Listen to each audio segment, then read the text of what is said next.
Yes, wouldn't it? A little bit. It's going back a little bit. It might be going back a little bit. I would love it. And unfortunately, one of the things that hasn't really changed in Prio is the Lucian, which I also expect to be B1 here if it is not taken away. Yep. Given that I think Deft individually actually has looked great on the pick, has also been able to have more of a mid-game impact than many other Lucians that we've seen. And Guman Keria, it's self-explanatory with the huge bag of tricks that they have available to them, giving them the power of Lucian, particularly with the double support item still in the game, is a risk not many teams are willing to take. Yeah, I wouldn't do that. First ban is going to be the Varus aimed at Gumayushi. A lot of flexibility with that particular pick at the moment, with the fact that you can play on hit, you can play crit, you can play lethality, do whatever you want really. There's the Corki ban that we were talking about. Developments here in the LCK, ladies and gentlemen. Udia taken away from Perfect as well, and Zeus wanting to keep that an honest matchup towards the top side of the map. And if I was a KT fan, which I have sometimes been described as, I would be getting nervous. Because Zeus is really good. Yeah. And Perfect is very new. And that is definitely going to be an angle, but for T1, there is also always the R5. They can keep that Zeus pick up until KT actually commits. What I love here is that we see very strong target bans for the specific teams. KT, outside of maybe the Lucian, I think they always want a first rotation Azir, at least second rotation, given that it's BDD's comfort pick. So preemptively taking it away from both Faker and also not giving Faker the opportunity to pick Corki is quite big. Then the Senna really enables Barrel, even more so than usually would be the case. So taking that away means that him and Deft can't go quite as crazy. So the acronym for the bans for KT, I know there's some superstitious people out there, so you're going to have to bear with me for 1 second. VCV, which stands for very clean victory. I don't know. He's reading the signs already? That's all you can do.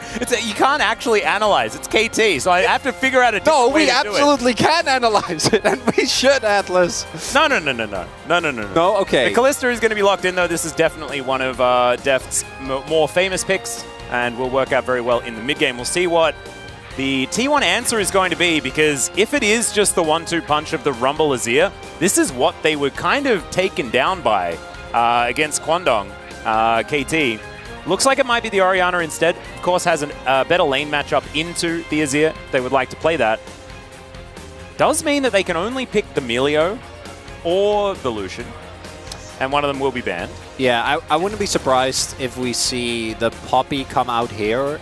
Poppy to me is like, it's really good for setup for both your Rumble and your Azir. It synergizes well with the Azir. Well, we've seen the Poppy Azir combo come out a lot.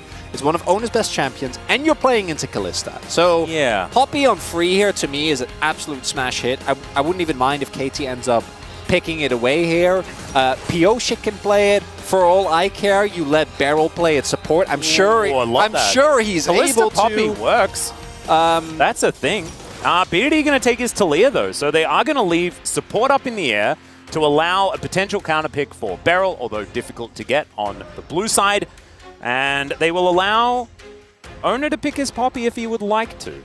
Yeah, Poppy to me is the no-brainer. Another thing that has made it through the draft is Ashe.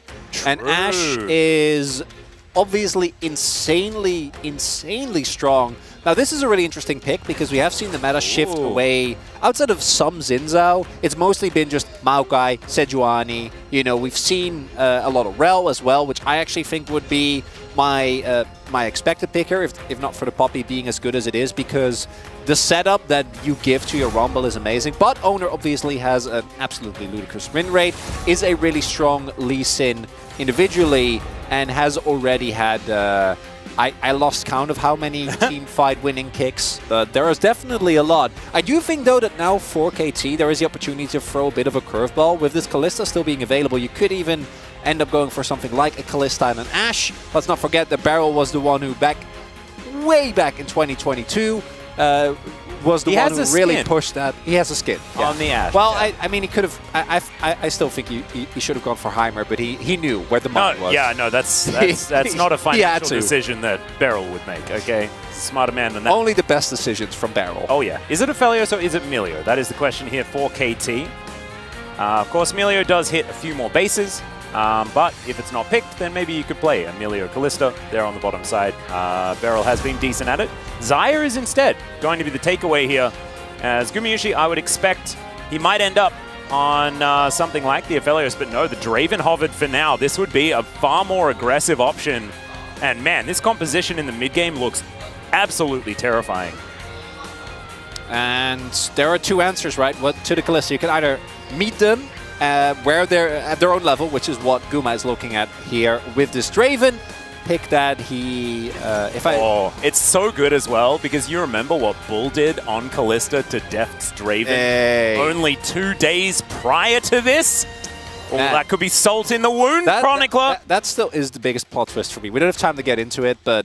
Is Bull actually good? That is the real question. Were we wrong all along? Well, here's a Bull as well. Beryl, of course, one of the more famous Alistar players. 2019, I believe, was the year where we were saying he was undoubtedly just the best Alistar in the world, and he was absolutely incredible. Has since had some times where things have been a little bit more difficult on his Alistar, let's be honest. But the Viego going to be locked in here for Pioshik, something that he found a lot of success on as well, and they already did have a fair bit of CC, what with the Alistar now being picked up and Talia Casante, so you can kind of do that. Poppy being a consideration. That would be support Poppy. Yeah, or support Rumble. Like I'm trying to think. There's Lee Sin. Carry has done that before too. Yeah, I think that, but that with the Lee, I'm not too sure about.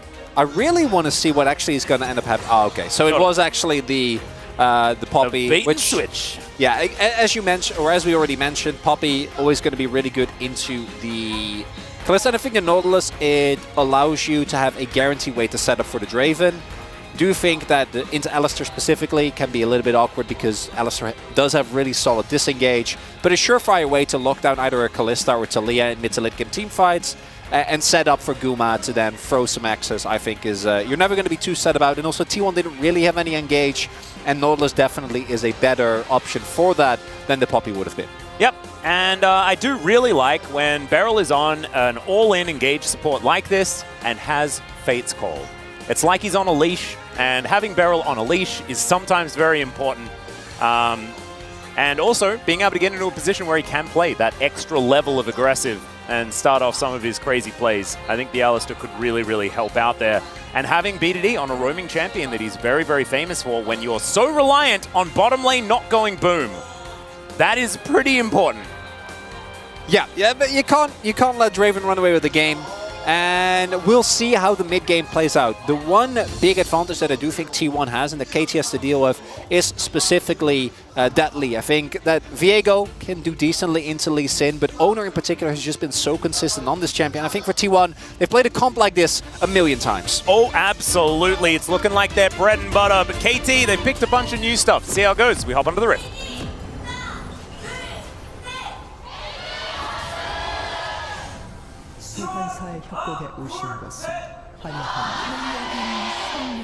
I like the difference in the fan chants, because you can hear the KT fan desperation, even in the chants. And we're on the other side of the venue as well, and we could still hear it. T1, I think, sounded a little more confident, as that's cute, having a bit of an emote-off. This is where the emote-offs generally happen. But Zeus instead, in his brand new little pixel brush here, won't be able to demonstrate his emoting prowess, as this would be sad if BDD immediately had to use his flash, but he doesn't, and he's able to surf away, things like that. Zeus also already, because of course we do have Mr. Hoon himself on the desk today, already passing the first test. That's an Ignite. Yeah. And I'm sure given the relative lack, oh wait, if you gank here. Yeah, okay, so BDD might have to go a little bit further. Yeah, the flash does come through. Zeus was moving down, perfect, was in position to protect his mid laner. But that is flash for flash already, and Keria has the better version of it at the ready. Also has allowed Zeus to take some very early control here and get both damage down on BDD as well as Perfect. Start proccing that first strike very early on. The one downside of this is that Keria, I think, will just be in time, but maybe... I think missed at least one minion, so does mean that one of the big weaknesses of Alistar generally is that his level 1 is not real. You know, he's not. Yeah. He's there technically, but not realistically. So that might be an angle here for Deft and Beryl, not having to be too afraid of getting rushed or engaged on. And as we can see, they already take control of the lane, so it's a sacrifice that Carry, I think, is happy to take, but a small win for KT in that they'll at least be able to start setting the pace of this bot lane very early on. Definitely good news, because as soon as that gets out of control, it gets out of control really far. Carry experimenting with his Hex Flash. Love to see it. It's exactly what you need to do, because pretty much what Hex Flash does is it unlocks your Flash to be used at any time. As Owner is looking to punish the new guys. Some hazing here. Doesn't have W yet. Yeah, this is very rough. In he comes, and Pyosik is nowhere near. The Ghost has been used. First Harpoon doesn't land as everyone chasing after Perfect, and he is really dead. There's first blood, and it goes to Zeus. Bad news here for KT. And that's why you go Ignite. And we have seen this from a lot of teams, really, is find the one member on the team that is the easiest to take advantage of and then really hammer it home. Literally, it's just a full clear topside from Owner into immediate gank. Now, I do like the response from KT, and this is really important. Perfect is able to teleport back to the wave. Zeus is getting fed, but at the very least, there is a price that has to be paid by T1 for this really high level of early aggression. Yeah, That'll be done. Oh no, it's still taking a bit of damage here as they do have the ward in the brush. The Rend is going to be available here. We'll see whether it can be stolen. No, Def not going to be able to do that. As he continues to throw some sticks into Carrier. Gamushi trying to find something here, but there's the Pulverize onto the Draven. 3 versus 3 here as Beryl has to flash very early on. And this is dangerous for KT. Another hook is going to land here as Pyosik has to flash as well. Def hopping mad. And KT just throwing their summoner spells around like they've got them for days. And T1 strike back immediately. KT are looking for as much as they can possibly get, but you gotta respect the early power of this Nautilus Draven. And you can see as well that the burst is definitely enough. As in we go, 3 versus 3. Yeah, Pyosik is here. That is a decent stun onto Carrier. He's still burning. Def should be able to grab it. And the Ren sets are starting to come through 1-1 now as KT have answered back towards this bottom side. An overconfidence there from T1. Think that because Owner is in the area, they can actually take this, but Carrier goes too low, even hooking out. Not gonna end up saving him. And that is a first kill for Deft's Kalista. And I think crucially there, they still have the summoners available. So this play initially from T1, really like it. Big wave that is being crashed here. Perfect is only level 2, and the amount of damage that are available for Rumble and Lee at this point, particularly with Red Buff, absolutely crazy. And then here, trying to go in on Beryl, but he has Aftershock available. Even with Guma cancelling, I think, one hop there, not enough. Deft still takes down his old teammate. And that was really necessary because KT was actually falling pretty substantially behind. Now feeling a whole lot better. Exactly. I think very important for Pyosik as well as, oh dear, Owner just caught out of position, does look to try and safeguard his way out as Pyosik. He does not have the ulti yet and he doesn't have his flash, so Owner will survive for now. But that is a decent little 1-2 punch, and I think Pyosik should be able to collect some shellfish for himself after that one. Pyosik, man, has been at the right place at the right time, wasn't able to help Perfect, but immediately goes for the counter punch. Has now been instrumental in a lot of these plays. The Pyosik upgrade, the Hyperbolic like LCS time chamber, man, it is insane. And we saw it at Worlds, and we didn't trust it, right? We saw him against T1, and we're like, wow, that was a fluke. That was a one-time. This is Pyosik after all. Yeah, but I put it down to Spawn's influence, and you know he doesn't have that anymore. No, I mean, I don't know how powerful he is. Maybe all the way from... Oh, he's all powerful. all the way from an A. I promise you. Definitely very, very powerful. As, yeah, BDD underneath this turret. But I think Pyosik in that one game versus T1 was... He was enough to give me some... He was mythical. NA hope. He really was. And so far, seeming like he's carrying that through. Because I thought that maybe, like, Pyosik is a big game player, right? We know that about him.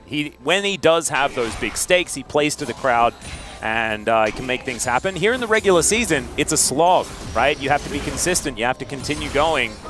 And so far, so good here for Pyosik in the first couple of weeks. Because I don't think it was necessarily him. that was the issue for Squandom. There are a few other things going wrong. Oh, Pioshik actually has his ultimate available this time around. Are sums available? Owner is in the area, but Pioshik does have a level advantage. 6-5, obviously really big. BDD, though, could be the difference maker. Does have his ultimate, and I wouldn't be surprised if KT want to try and play towards his Drake. We'll see. They picked up one of the Void Grubs right now, not more being taken just yet. As in they go. Yeah, there's the headbutt. Pulverize hasn't been used just yet, and yeah, Carrier, not a lot of places to go. Does still have his flash available, but is he just going to be CC'd to death? Yes, is the answer, and so is Perfect. Yeah, he's not having a great time there towards that top side. Yeah, the flash has to be used there by Zeus, but that is, he's on the ground once again. Faker just going to spend some time here in this mid lane, looking for some plates if he can get them, as BDD makes his way back up, able to skate on these walls. That's going to make him feel a whole lot better. Or surf on the walls, sorry. Wrong board, Atlas. And you can call Zeus T1's insurance policy if you know, a skirmish on the bot side of the map doesn't quite work out. BDD has a great roam towards the bot side. KT picks a dragon.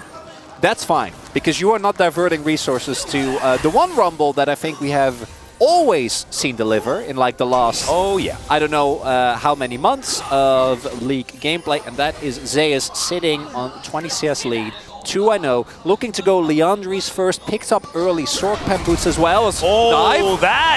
The W flash pole was beautiful from Beryl. The Fate's call to get him out of dodge. The hook from Carrier though, and that will be able to get the counter kill. Pioshik should be able to answer it and is able to get himself out of there as well. Minion still, oh never mind, he's dead. Hey, that's going to be the double, and Carrier turns it around beautifully. 2 for 2 in the end, but I think we might make it an extra one as the Whirling Death comes in. Beryl not going to be taken down by the Draven. They wanted to try and cash in at least a little bit there. Faker is going to be able to lock that down in the end, so T1 with the advantage. And KT continue trying to keep the pace of this game very high. Dive bot again, but crucially, Carrier is able to get the hook on Deft, who is still tanking, and then Faker shows up as well. All right. Pioshik going to get kicked away, but not before he secures his own red buff. He wins those. Been really good on the smites thus far. As we take another look at this, this is a while back. This is the play on Carrier that ended up working out really nicely for KT. Even though on the other end of the map we do see Zeus is able to 1v1 perfect. But these kills on Deft I think still are going to be quite big. As yeah, he's just dead. He's just dead. Yeah, I would love to say more, but he crashed a big wave, and that's the end of it. And again, I want to draw attention to the hook that is found here. Oh, we are going to have a little bit of a fight here, though. Carrier with a lot of sticks in him. Def not going to be able to find the kill with the Rend. Just a bit of softening up of that Nautilus. Gumayushi moving around. Does have his Serrated Dirk. A fair bit of damage there as Beryl Hex flashing forward. Both of these supports just bloodthirsty and on the right champions to do so as well. I just prefer not to watch this top lane, guys. This is it's just unfair. Perfect is going to die. Zero. Yeah, there's not a whole lot to say on that one. Perfect really struggling. One of the techs that we used to see from K'Sante's and I don't think it would have made a big difference, but I do think that there could have been some value there, is the we used to see a lot of aftershock into Rumble specifically. But again, I want to draw attention to this hook, because if this dive goes well for KT, actually could have been really, really big. So what happens is it's Beryl tanking the aggro initially, but then because of the Fate's call, Deft actually takes aggro, and then Carrier is able to get the hook, ensure that Deft ends up going down. The only downside for T1 and a big win for KT is that the kills do go to Carrier, right? And not to the opposite. Oh, no, please. Why are we replaying this? We didn't want to watch it. The worst part is I'm like, maybe he lives. No, and then he was overheated. He couldn't ult just yet, and then he did. And it's not going to get better. He's Leandri's now, and a Dark Seal. Oh, no, it's over. It is completely over. We'll see whether Perfect can just avoid everyone and try and get a little bit of farm here in this game. But the gameplay part of it is pretty much over for the K'Sante in this one. BDD hasn't really been able to do too much.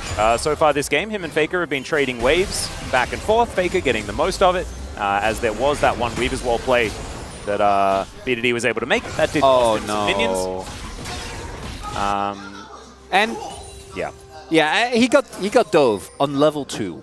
And then after that, I think also playing it as Ace, which you see pretty sizable player gap there. unsurprisingly. But the first kill was in of itself not the end of the world. From this point onwards, though, it's a 2.1k gold lead. No, it's absurd. Like and that. It's like the gold lead in itself is all for Zeus. The rest of the map kind of evens itself out. Some advantages here and there. Deft in the lead against Gumayusi for now, but that is pretty much one cash-in away from Gumayusi being massive in this game. T1 does still need to orchestrate that, but with this huge rumble, could be an opportunity for that one to happen.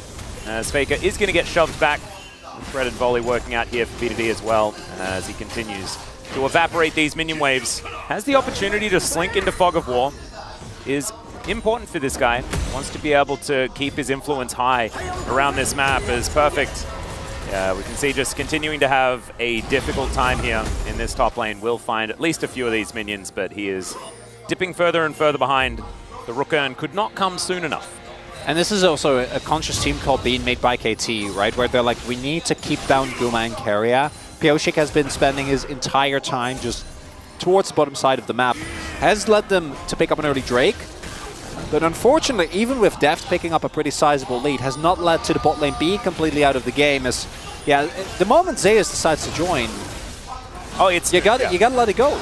And KT are looking like they might not, if they can burst down an individual target right from the get-go, there might be an angle. But I don't think T1 is going to walk into the trap, although Keria just walks up and ward, and that'll be the end of it. And just the threat of a rotation from Zeus is enough. I like the play from KT, though, because I think as soon as Zeus is moving, then you're not winning a fight. It's just never happening. The more they can convince him to stay in the side lane, the better it's going to be. So Beryl helping Deft clear out this minion wave.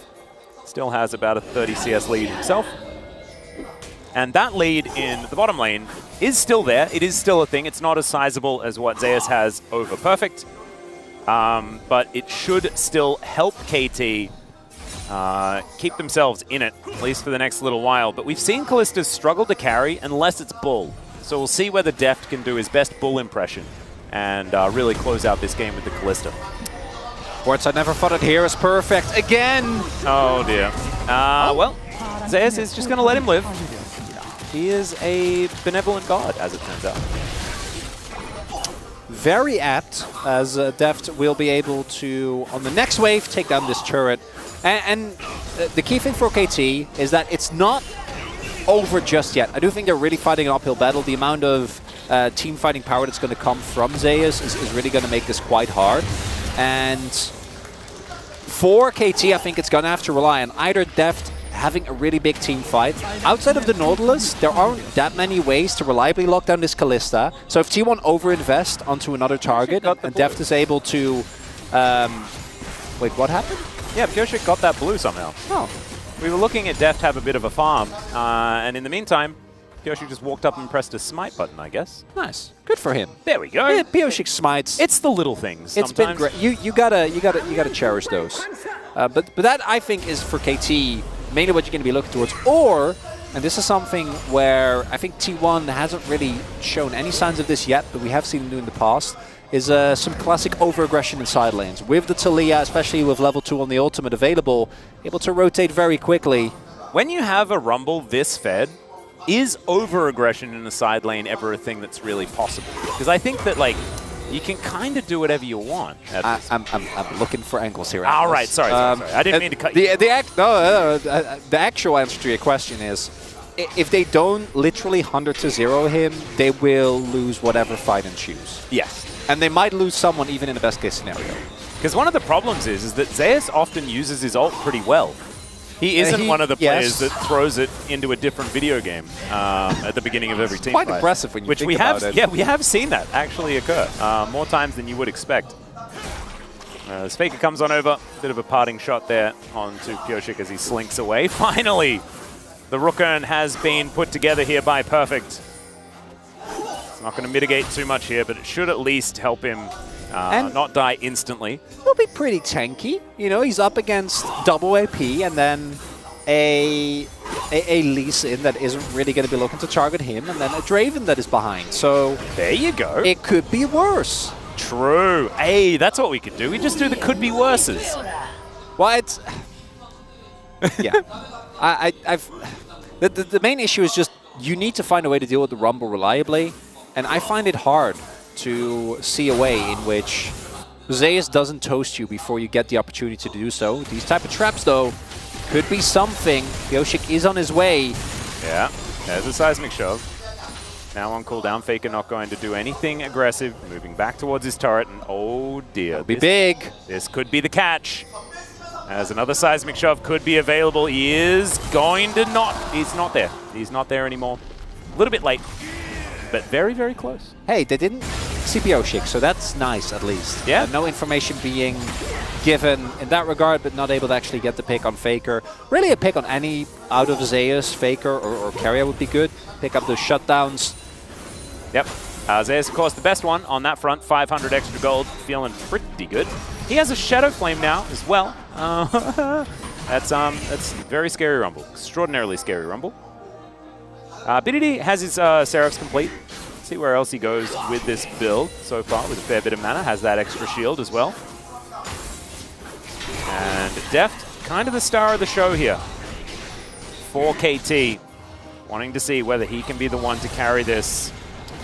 And the single target damage, I think, is still really, really good, as we do see some stacks. Barrel! Right, in goes Barrel. There's the flash pole. They're looking for it. He pushes back the Rumble, and he's just dead. Couldn't even equalize them. They did exactly what you said, Chronicle. I thought it was impossible. Who is this Barrel? Where did they get him from? They import him from 2019? What's happening? And that's the one member on T1 that if he goes down, there is zero chance of a contest. If Guma goes down, still try and something. These breaks against Rumble are about the best ones you can get. Okay, and let's see it from the mastermind himself. It's just a blast cone diff. Yeah. Finds the blast cone flash, gets the knockback, and still has Fate's Call, still has the Unbreakable Will. Yep. 나 심장이 벌렁벌렁거려. 제우스 잡았다. Takes a bow. I love it when a plan comes together, Atlas, when we're like, yeah, just kill the Rumble. And then they do. It's not enough by itself. No, it's not. But It's not. Look, It's the good. gold lead. It's like 1.5K. You got a second dragon. That's going to buy you time. Exactly. Well, Barrel is now just playing with Fog of War here just a little bit. I was a little bit frightened. I'm not sure who for at that point in time. But nothing is going to eventuate. And Deft back into the farming. 211 at 19.5 minutes is not too bad as far as that CS number is concerned. As Pioshik will find a stun onto Carrier. Carrier takes that as a welcome. And in goes Barrel. Looks for another Pulverize, and here are the two sides of Barrel. The Fate's Call is going to come through and save his life, though, as they get the knock-up onto Ono, who just explodes, pops like a balloon, but look at the equalizer damage once again, though! Headbutt Pulver, and he's dead! KT have won the team fight. It's 2-1, and T1 are just going to back away. What? KT? No. Not going down. But not KT. Barrel.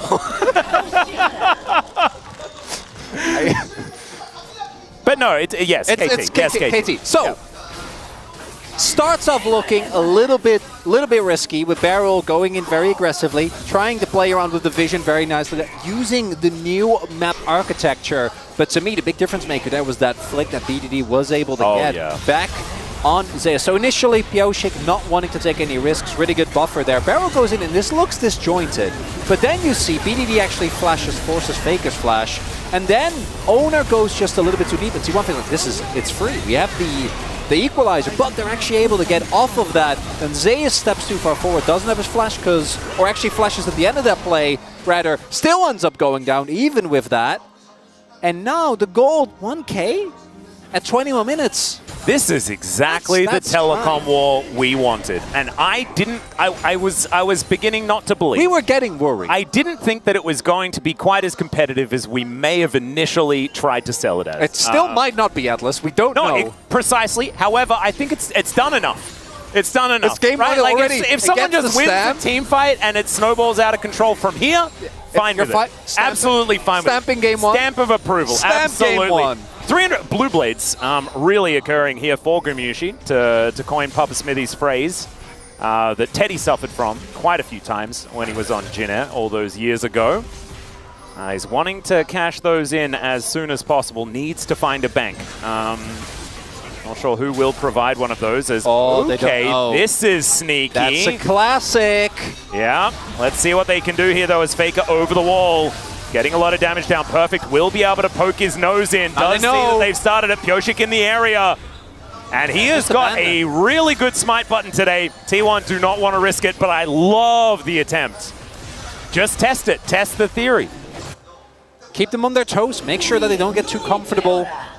The early damage that Faker has available with Nash. Void Staff second, actually. That's kind of crazy. Usually, yeah, it's normally the third item these days. Yeah, and also we've seen a lot of Crypt Bloom as well. Yeah, I do really like the Void Staff. I assume Zeus is going to go for Crypt Bloom instead.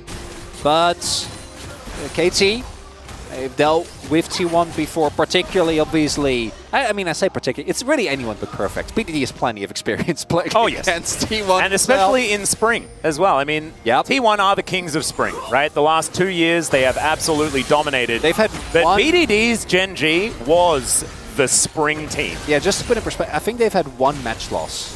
Yeah. In the last 2 years in spring. Yes. in regular season, obviously. So it was undefeated, and then what was it, like 16-1 or 17-1? Yeah, 17-1. 18-1. But I have it in somewhere. Deft edge of. I actually love this because one of the big things I was worried about for Deft specifically is that even if he's able to get off of it, Zeus ulting him might just be enough to take him out of the team fight. With Edge of Night, that's not going to be the case. And outside of that, T1 doesn't really have a great way of proccing this. Also provides you with extra safety against the possible Nautilus engage. Yeah, and he needs to stay in range because Beryl's going in. Yes. You know, so you need to be able to face Owner's on a ward. Let's see what he can actually get done here as, they tried to time it. Pyosik looks for him. Beryl doesn't get the headbutt in the right spot as Owner is able to get away. Man, that was so dangerous, but he just sort of wanders his way out. Yeah, so what happened there is they gave away that they knew where Owner was because of the preemptive E from BDD to ensure that Owner couldn't kick Deft back into the team. And then they tried to engage, but at that point, Owner already, having the presence of mind, know that he was going to get collapsed upon. As KT does have control of the river right now. Gumushi was able to actually press W. Runs out of the seismic shove nicely, and the Drake is what both teams are focusing on. Soul point here for KT, and another stack of Mountain would be huge. Mid-prio for them. They can move into the river first, but we do see Owner still off to the sides, looking for a possible angle. The range of engage is just so huge here for T1 as well, with that equalizer up and available. Vision now being gained. They don't have an infinite amount of those, exactly. And Owner will find Pyosik there. There's the Fate's call, the flash forward, and he interrupts the blast cone! Headbutt Polvin, he's dead! Pyosik able to avoid the equalizer damage as well. That is a huge cooldown for this fight, and KT, they should be able to get themselves the Mountain Drake here as T1 scatter. And that's going to be Soul Point for KT! Another insane pick being found. Last one, I think, was over where this time Deft actually uses Fate's Call, flashes forward just to ensure. I'm struggling to fathom at the moment. There was not the fathomability of the outcome, because this was, oh man, okay, let's check it out one more time. The flash Fate's Call and then the interruption, the timing, absurd. And with no jungler, immediately, no opportunity for T1. Soul Point now. And if there is one thing that I don't think a lot of members on T1 can reliably deal with, it's when we get to the mid to late game, even though I don't think that, Kalista, you're not going to be super excited about. Viego kind of the same. They can be strong if they can pop off, but realistically it should be tough. But if you are able to withstand the initial brunt of the T1 competition, it's really only Faker that is able to do a lot of output, especially because Guma still hasn't gotten a kill. Still sitting on all those stacks. The blades are turning purple at this point. It's rough. Yeah, it's certainly, I mean, he is stacking and stacking and stacking. He hasn't died recently. Oh, no, he is. Look at this gold advantage. It's Deft versus Zeus. That's fine. Just one Draven kill, and then we can get rid of all that, Atlas. Yep. Well, I don't know about all of it, but it's a fair bit. You actually would put a dent in it. As Pyosik now going to face check Zeus. That does not seem like a positive thing. He is going to get over the wall, and he's burning, ticking, and alive. I don't know if you should recall there. Zeus has his ult now. Didn't have it just at that second, but now they're going to immediately try T1 Baron. There it is. And KT, they know exactly what's going on here, but can they actually do anything at all about it? That's the question. Deft is hoofing it No as best he Piochik. can. And Carrier, yeah, moving on forward. Perfect not going to be able to find too much here as Carrier gets over to the wall. And Perfect still going aggressive, still going in. Faker is going to get pulled back by the Q as the equalizer goes down. Not exactly the greatest one we've seen, though. And KT still looking for more. Still looking for this team fight. As Fate's Call comes in, there's that flash pulverize, but he's not the target. It's Piochik that locks down Carrier, but can they find the team fight? Perfect went so incredibly deep. But T1, they still have the Baron. It's a 1-for-1. And the flash hook from Piochik just barely misses the backside of Gumayushi as he makes his way out. And T1 will say, all right, that's fine. We got a Baron. We're fine with this. Oh, I hope I'm wrong, but it almost looked like Perfect was actually the one who saved Faker there. Oh, no. I hope not. We're going to see in the replay KT really trying to get something out of this because, you know, in a Piochik fashion, face checks a brush, almost dies. So this call from T1 is without risk initially. Securing this Baron was always going to happen, but then it's the follow-up. They are able to take down Faker, gets very low. The equalizer doesn't actually do that much. Perfect actually does do a good job of providing a reliable frontline, and this is where you think the turn is going to come through. And there we see... Oh, it was the headbutt. The seismic shove would have got Faker. Exactly. Seismic shove would have gone to Faker, but also because of the headbutt, the redirect on the ultimate actually drew Faker all the way over the wall. So an impressive bit of anti-synergy there. Unfortunately, it was a cavalcade of errors. Yeah, it was a lot. Oh, a lot that didn't go all the way. But they still have a fighting chance. In about a minute, that Drake is going to come up. It should be much harder to fight because of the... look at the wave that's being stacked towards the bot side of the map. Yeah, already see. Level 16 available for Zaze as well. Level 3 ultimate Criploon is there. But no death cap yet on Faker. Oh. Jeff dashing forward. There's the pulverize from over the wall. Emperor's Divide hits everyone, though, as Faker is burning, but I think he will survive. Carrier may not be so lucky as Deft picks it up. So Carrier is going to be taken down. Faker has to go back and doesn't have teleport, and now there's an all-out onto Zeus. The Weaver's Wall coming in. Zeus trying to be the hero as BDD almost just dead. The Honey Fruit not quite there. And another Q. Owner is delivered, and that was a weird interaction, but Perfect is once again dead. Owner is also, though, as Deft cleans it up in the pit. Not quite the kill from the Draven. What? That was chaos. Who won? Telecom War! Oh, no, it didn't baby. matter. Didn't matter. Oh, There's no dragon. Oh, yeah, fine. right. Oh, yeah, it's 40 seconds. Yeah. Cool. All right. No, T1 probably is the winner because they're the one that still can push on. Piochik. And also, Piochik might just be dead. Yes, he is. Okay, yeah, T1 won. T1. T1 won that, yeah. Yes, yeah, they won the play. When we were confused a bit, thanks Piochik for letting us know exactly what the outcome was there. As Faker going to be interrupted, there's a Fate's Call. Faker could just be dead. Another pulverize, and he's thrown around like a ragdoll. Sticks are ripped out, and Deft locks that one down to KT win now. Like, what is happening? Can't keep up. We can't breathe. Oh my goodness. And now they're going to get soul. Yeah. Off of that play. Right, so now it's not too late. Now it's KT winning. Yeah. All right, well, I think. I mean, Piochik's still dead. Yeah, well, I don't care. You have Deft. Yeah, that's true. He's got a decent... No, they can't. They can't. They need more. And Faker, I don't know what a teleport cooldown timer is, but probably going to be up when his Deft timer time's out. Okay, so back to a T1 victory on this one. I'm going to call 50-50. All right, when in doubt, just look at the top and count the gold. 1.6, T1 are in the lead, okay? There we go. Yeah, okay, but dragons, though. Faker's going to TP in 8 seconds. Look at the item breakpoints. Faker does actually have a death cap now. No death cap available for BDD. They don't find the seismic shove as Piochik dashing on forward. They could just do that, though, I guess, because of the blast cone. And now the teleport from Faker gets him in here. It is an honest 5v5.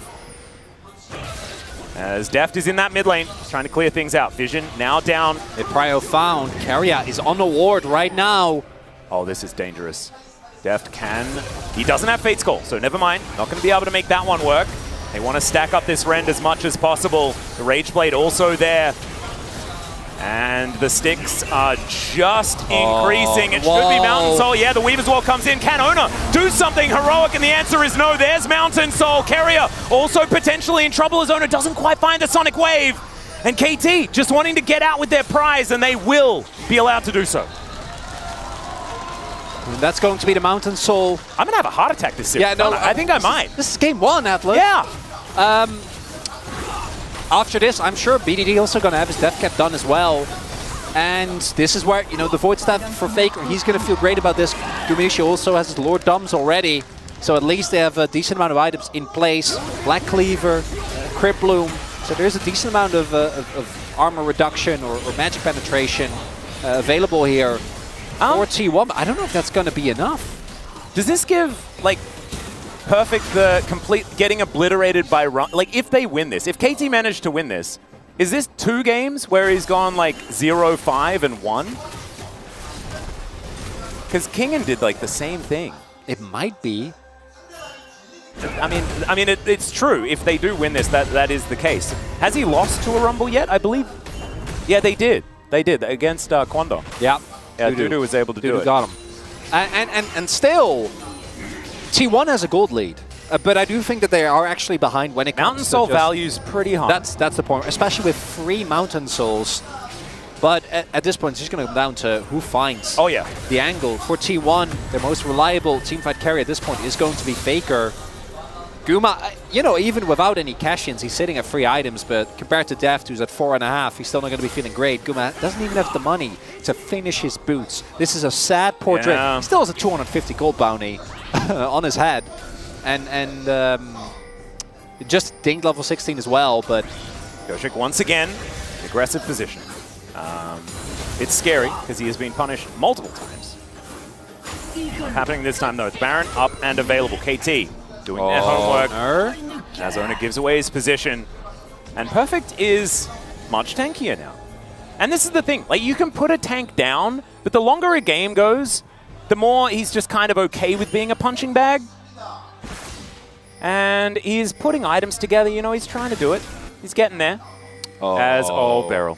Well, T1 actually are staying really far away. This is really nicely done. You can see with the vision control they have, the path that they took is relatively safe. Yeah. BDD looks for it, finds Faker with the seismic shove. The flash has to be used. Faker does make his way out. Big cooldown. Deft? Yeah. Oh, that's Beryl. That's a Beryl flank. This is definitely a Beryl flank. It's both of them, and Beryl doesn't even need the Fate's Call to start this one off. Carrier, the seismic shove not going to be there. Beryl not able to flash on top of Zeus, who has a... Oh, dear. There's that Fate's Call we were talking about, and he is going to be taken away from this fight. T1 now find themselves on the wrong side of this battle.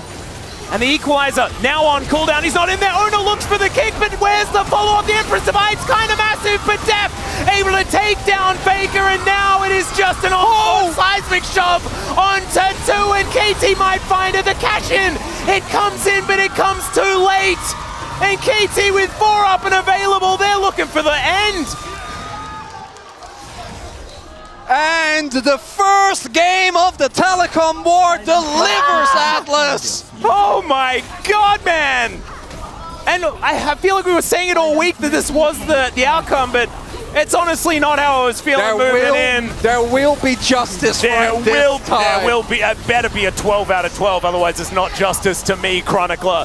This guy, this was vintage Beryl Alistair. He was the Alistair guy. Somehow Carrier finds Deft with that hook, but they are still going to have enough to take down this Nexus, and KT will play game 1 in the Beryl, I think there were 2 periods. One was around like spring 2021. Remember the MSI, the Nautilus incident? Spring 2022 was definitely not a great time also, either. Yeah, okay, but that one, at least they won World, so. Yeah, they did do that. But there was a lot of that as well. Yeah. And then obviously there was a lot. So really, every year, there's a moment where you're like, this guy's done. Yeah. Not today. Definitely not today. It's not today. Some different bans to come through here, as we do see a swap of sides. T1 have moved over to the blue side this time around, and now no AD carries are allowed to be played. We're just we're banning all of them. The Ashe is still up and available. Slipped through the draft entirely in our previous game. We have, Beryl, who has an Ashe skin, Carrier, who has played a heck of a lot of Ashe, Gumayushi and Def, both of them, have played a lot of Ashe themselves. And it has been banned a lot.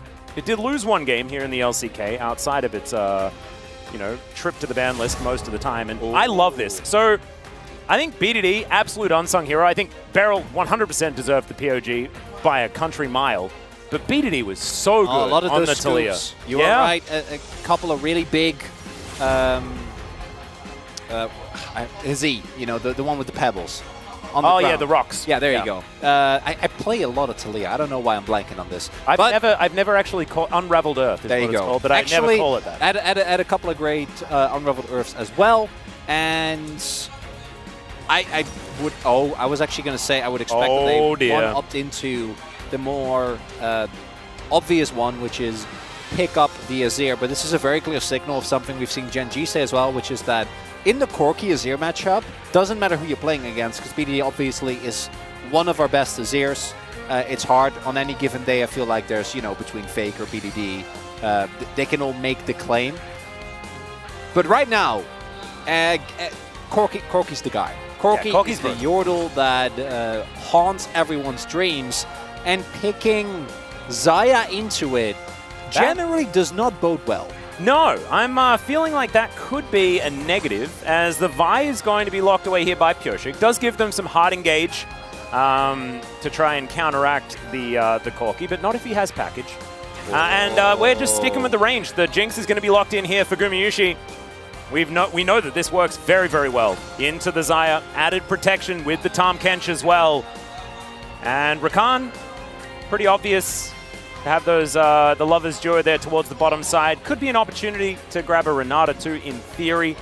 Has worked into Tahm Kench in the past. But you could imagine that wanting to get that synergy would make a lot of sense. Keeps things pink as well, which color coordination in draft is important, I think. But I am entirely not that pleased with KT's response to this Corki draft thus far. No, already T1 are in a position where they have an incredible amount of range, 2 really strong hyper carries, and there is a decent amount of engage for T1. I think your Rakan helps a decent amount, but particularly the Vi into Kench, you're just going to be neutralized. Like, Corki has a great way of getting away with a lot of your influence with his W, and then Jinx isn't really going to be as bothered as long as Keria is able to maintain his position near Guma. And let's not forget that Keria, his Kench, is the battle variety of Kench. Oh yes, it's an engaged support. It really is. And we do see the Jarvan. I really like these. These are 2 champions, both of which we have seen Owner have insane amounts of success on. The Lee, it was fine. It wasn't really the problem, but it also didn't really fix anything, as mid lane pool really getting pinched here by T1. Now, the main thing is obviously is that what are you going to do? Corki is such a safe champion. We're opting out of range. It's not about range. So you're opting out of range, and also you're picking Akali into Kench. KT's taking some risks in this game. Number 2, and yeah, slam that Poppy. Oh, against Rakan, Poppy feels Akali, so good. And Vi, please do. Oh yeah. Should have done it last game. The most comfy Poppy angle that we've seen in the history of the world. And Owner's going to let it tick down, but I have a feeling that this is almost a guarantee. Oh my goodness. Okay, where does Zeus go? He can lock in an Udyr if he likes. An Ornn would be fine. This is the most. Okay, so we lost last game. Let's draft scaling, play safe, and win draft. Oh yeah. This is a pivot, Atlas. I actually love the Ornn because we mentioned the like battle catfish for Keria. I mean, the Ornn is a battle blacksmith for Zeus. The amount of solo kills on that champion he's got is actually kind of dumb, but it's Cassante instead. Yeah, and I do understand Cassante is a lot less prone to being punished, right? And that for me is a big difference maker. These are some fun champions. There are a lot of fun. I imagine Gwen makes sense. Do think that there we go. Going to be so reliant on Beryl and Pyosik to work in perfect tandem to start off these fights. And starting fights into Cassante, Poppy, and Kench, it's about as unfun as it gets. And you will have to engage because you have no range. Zero. Yep. You have... The longest range thing you have is Needlework. perfect ult. Yeah, it's perfect ult. That's it. That's all you got. So I think T1 are looking at this draft and they're like, no rush 20. 100%. And then we win the game. And you win, I think, quite hard. Yes. This is... so it's still possible for KT, but they're going to need to do some really Barrel's incredible going to have to barrel perhaps even harder than he barreled last game. Yeah, and he barreled, I think, to about a degree that we hadn't seen for many years. But KT decided to do this. That's all I got. As they often do. They do this to themselves. They did this on purpose. A draft is not randomized. But, yeah. There was a very interesting sign, but I'm not going to read that one out. T1 are just going to wait and then win. If we learned anything yesterday, it's that Corki is completely broken. We'll just see whether... wait and win. Yeah, the B2D Akali, see whether that is going to be the answer here as we jump into the Rift for game number 2 of the Telecom War.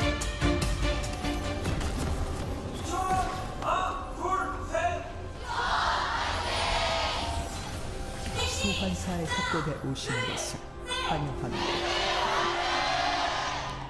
Oh, I can hear some of the manic cheers from the KT fans, and I can understand it after the draft.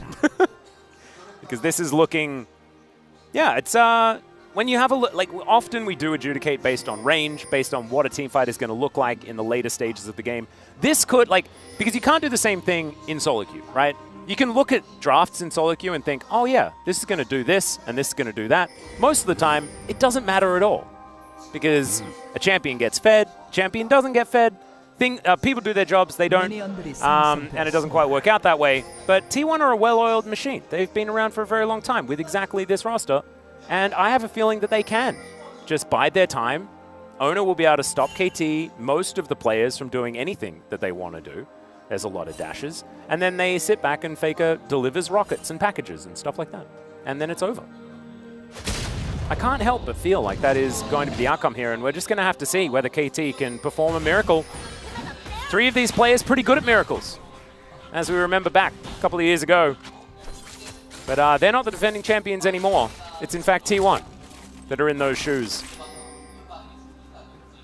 Let's just see how it's going to go. As Rakan does have that 8-0 record that we illustrated, and they're also already going aggressive. Gumayushi with the rockets actually fighting back very nicely though.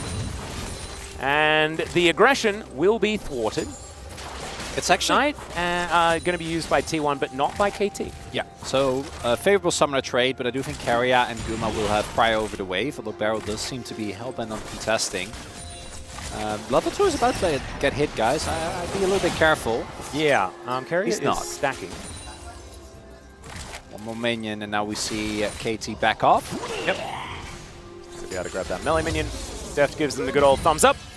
As, of course, Deft and Karya are pretty good friends. And Owner coming for the early gank. Deft with that ward down does spot Owner moving up the river. And there is the Tahm Kench aggression. Beryl going to take that rocket back to the tower. Yeah, I don't think he's going in any further. Yeah, exactly. Beryl's level 1. Yeah. Can he finagle a way out of this is the question, as Owner throws a buckler at him and he's just dead. The answer is he cannot. Deft also may not be able to, does have to flash as Pyoshik walks over a ward, so they know that he's on his way in. The Vi at level 3 just not able to offer too much here, and T1 are already stopping KT from playing League of Legends, which is what they're here for. T1 is not happy. Yeah, is he about to get solo killed? No, he's just going to flash. It's going to at least keep him alive, but this lane is also looking a little bit dire. They're proxying the wave. Yeah, and why not? Oh, Pyoshik is rotating around. I don't know what a level 1 Beryl is going to be able to do about this. He has E. He does. He doesn't even...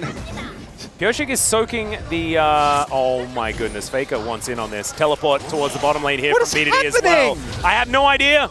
It's B-Ram. A-Rab. It is everyone's in the bottom lane. That's what's happening. The top lane is also going back to base. We'll see whether they also teleport to the bottom lane. Oh no. They're not committing. Yeah, they're going to go back to the top lane. As Beryl at least has found a minion wave that he can spend some time with. 31-8. That's fine. Pyoshik salvages these. Easy. Surely. He has flash. Owner is there, though. Yeah, Owner is here. As the Abyssal Voyage does come through, Pyoshik is going to pop out of that brush. Owner taking a fair bit of damage. No one's dead just yet. Yeah. T1 are still going to win out, I would assume, from this Guma position. is still full health. Yeah. We have seemingly just committed to 3v3ing in bot as well. And it has worked out very well for T1. So basically what happened is they won the level 1 trade really hard. Baron Deft overextended. Then after that, Owner didn't even, I don't even want to call it the dive, because he just walked up and killed Beryl. It was a wander forward, is what he went for there. Now this is Beryl. Yeah. Go from game 1 to, he also went E, which I think he actually even used at level 1 to try and get as much damage in as possible, if I'm not mistaken. Might have done it afterwards to try and get away, but definitely not going to be feeling super good about that as Owner. Yeah, this is not looking great here for BDD. Steadfast Presence going to be there as Faker down very low. And that means that BDD is able to get himself out of the way. And Shroud, pretty powerful. Pyosik does have a slight level advantage, but as you can see, buy into Poppy, ladies and gentlemen. Not exactly the most fun, as there's a heroic charge. And Pyosik realizing that this is not the kind of fun that he's looking for. There's first blood. Oh, sorry, second, as Perfect is also going to get solo killed by Zeus. It is a complete catastrophe all over the map. It's a very different game, Atlas. It is. Well, I mean, the early game was kind of like this, to be honest, but not quite this. I don't think it was like this. No, the top lane was. The top lane definitely was. The rest of the map was not. I think what we're learning here is that the problem was, in fact, not picking Poppy. Yeah. That's what I'm learning. So, Pyosik died, disrespecting Owner. Beryl died, and Deft had to give up and is now literally being doubled in CS because of Beryl disrespecting. And then Perfect got 1v1 in a counter matchup, but I'm not going to harp on the Perfect thing too much because he is a rookie playing against one of the best top laners in the world. Well, now maybe he can get carrier. There he's going to have to flash as Pyosik walks. The Abyssal Dive does come on through here as the Blade Caller coming down for Deft. But Carrier able to walk it off, still had the Grey health, still had a whole lot in order to keep himself alive.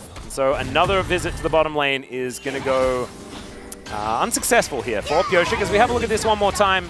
So what's really big here is that even though Owner is a level down, he actually does a really good job of having Pyosik tank. So because the Raptors are actually aggroed onto Pyosik, he takes so much more damage than realistically he should, as here, just a level timer. This is just fundamentals, right? Yeah. Perfect, gets read perfectly by Zeus, pardon the pun, and you need to be very cognizant, particularly in top lane like these. Level 1 to 2 spikes is not one we talk about often. The level 5 to 6 is perhaps the biggest one in the game, right? Having an ultimate versus not having an ultimate is just absolutely ludicrous. And Zeus really finds a small timing there. These are some good win rates for both of our mid laners. They're good players. Yeah. Okay. That's a lot. That is a lot. Given how the early game has played out, I feel like we're feeling reasonably good about that win streak continuing. Because KT's one thing, I think, was trying to find big moments in mid-game. And if they don't, then they can always win. I think there is a lot of scaling. Like Kali, Gwen are obviously really big threats. Zyra Khan, it's self-explanatory as in how these two can team fight mid to late game, but you get outranged so badly. Even with the hard engage of Rakan, even with the hard engage of Vi being available there, you're trying to hard engage it to Kench and Poppy and Cassante. It just... Maybe the answer is side lane. Yes, if not for the fact that Perfect is getting solo boloed. Yeah, that's not great. As Carrier is also taking a fair bit of damage. Nice square. Dig that. But he is just going to be able to walk it off. And this is all based on the fact that Carrier does not have a flash available. Deft has been able to at least pull himself somewhat back into this lane, has himself his World Atlas as well. Gamiushi has opted out of picking that one up. And KT still just trying to find a foothold. And Owner is back here once again. Another Abyssal Dive going to come down as there's the knock-up. Pyosik does have level 6. Now they might be able to turn onto Owner here. Doesn't have the Steadfast Presence for the Vault Breaker that time around as the Blade Caller was good. Deft is going to stop the aggression, so this time they answer. Oh, look as well. Faker was actually hovering there. In case there was a play, he was at the ready. Oh, BDD. Gonna get hit by a few rockets. There's another one. Certainly Hex Drinker as well. And Faker only is a Hextech alternator, so not really in a position to go back. As they just don't see each other. And that'll be the end of it. But Pioshik is in the bot side jungle, but there isn't actually a whole lot for him to do. But he is there. Well, yeah, maybe they can take down Guma if they can cancel the back here. Otherwise, he's going to be doing a whole lot more waiting. I don't think he wins the 1v1 against Carrier. Oh my goodness. They have no idea. Okay, where are you going, Pioshik? Yeah, this is the thing. I'm looking for Is like he killing Faker? That would be big, upside actually. for this. That would be good. Oh, he doesn't have a lot of mana. Yeah, BDD getting a kill would be huge. It would. And instead, he goes to the... Okay, there's an all-out.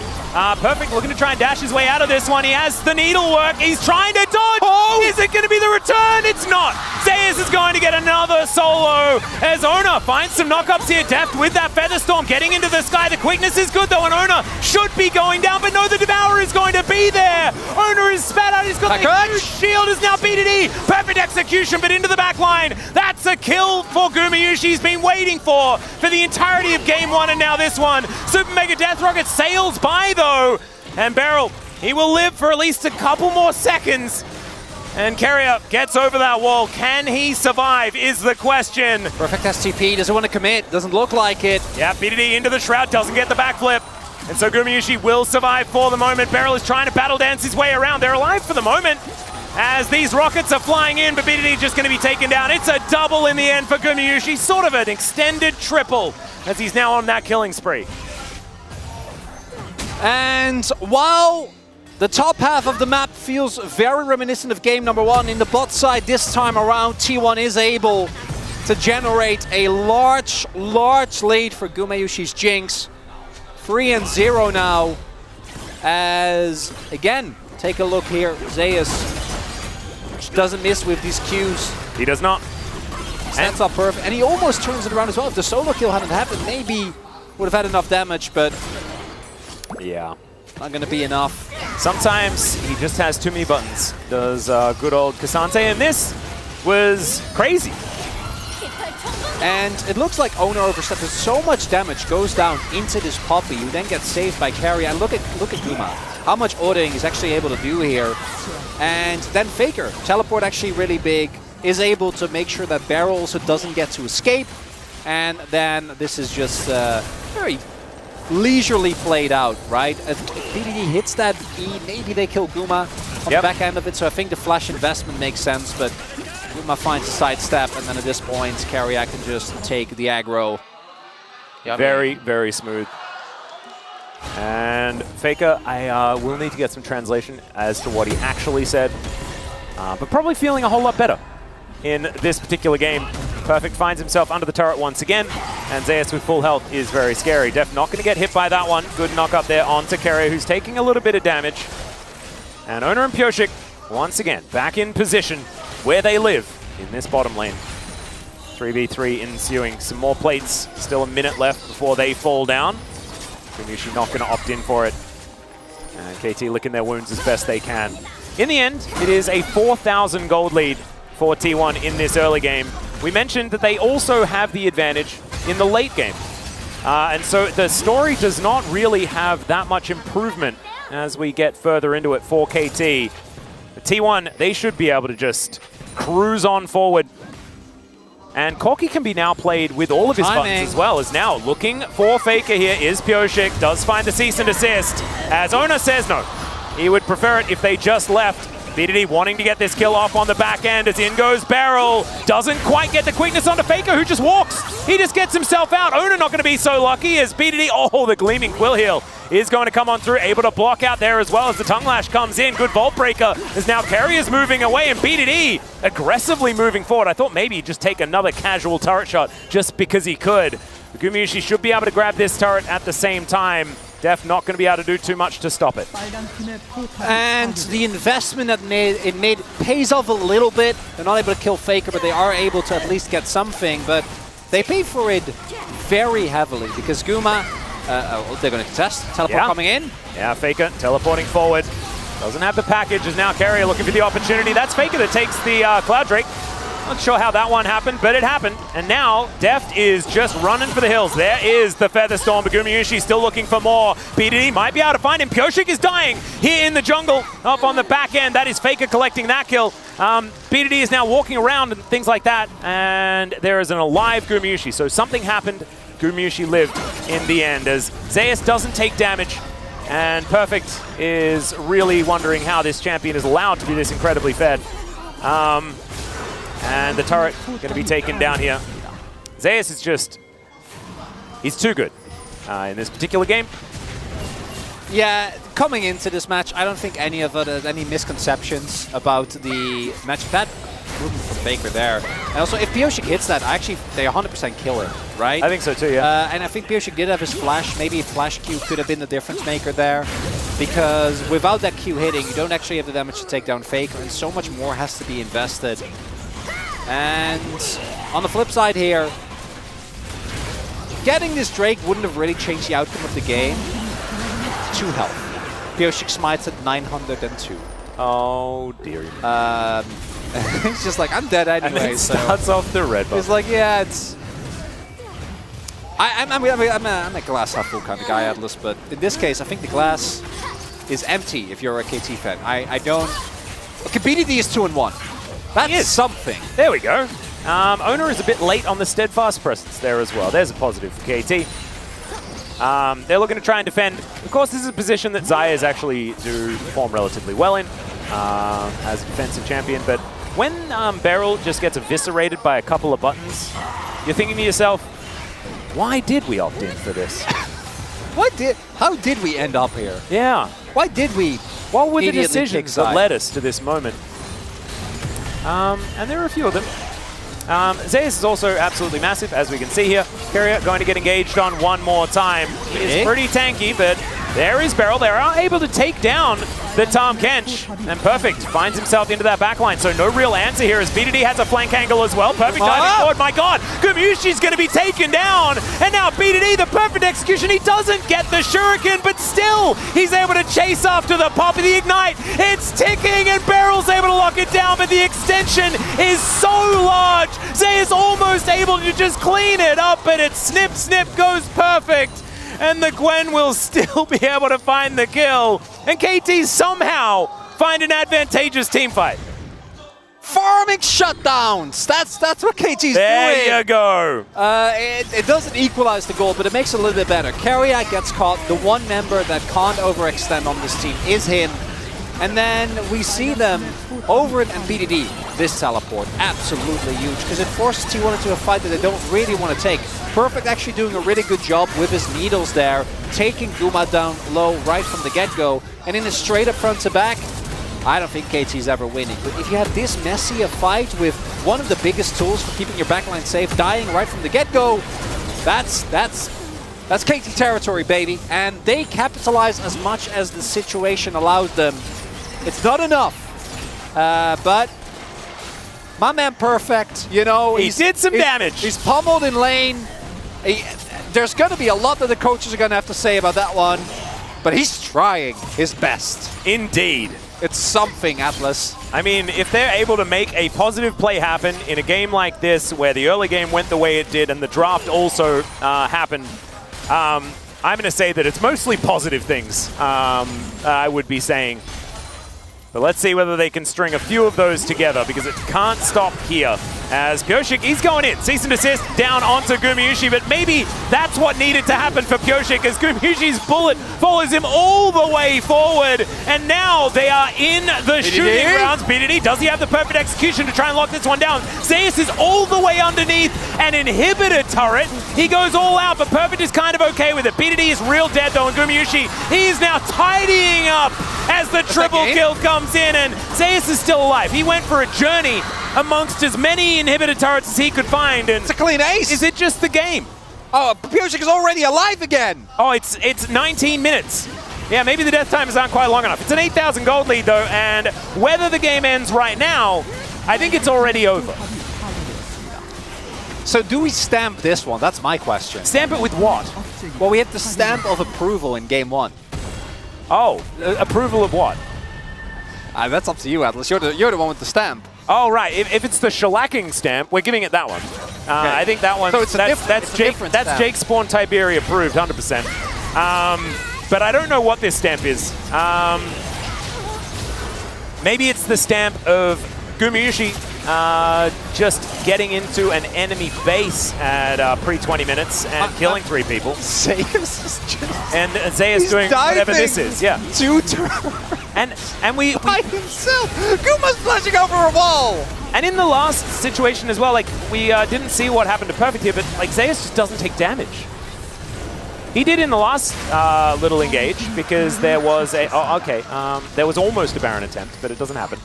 Gumayushi's done a lot of damage, and for a Jinx, pre-20 minutes, or at least now ticking over towards 20 minutes, that is a big deal. Gumayushi probably pretty mad about what happened in the last game. This time around, 7-1-3 on this Jinx. As over goes Ona, Steadfast Presence gets a fair bit of value, and package delivered! FedEx from Faker into the backline, absolutely obliterating them. That Baron was all a cunning ruse, and how many aces do you need? They don't have enough sleeves for all of these aces chronically. In fact, they do. That's 2 of them, isn't it? And they are just going to move towards the base and look to take this one down. Perfect does get some bounty gold, so there we go. But this game is done and dusted. And we are going to 3 in this telecom war. I think next time, perhaps a different attempt in the drafting phase of this game. They went for it. It was a Hail Mary, and they sort of punched themselves in the face. T1, he's not doing a wonderful job, but I also think that this game is a little bit different. Game number 1 was, and I think is very happy to take the hit for his team, and I guess a lot of top laners you actually can get away with that. Yeah. Right? You can play a matchup where you're supposed to kind of get bullied, but you're playing into the keen, regular season keen, notwithstanding, best top laner within the LCK. So it is always going to be tough. Does need to clean up the laning phase, though, because I do agree.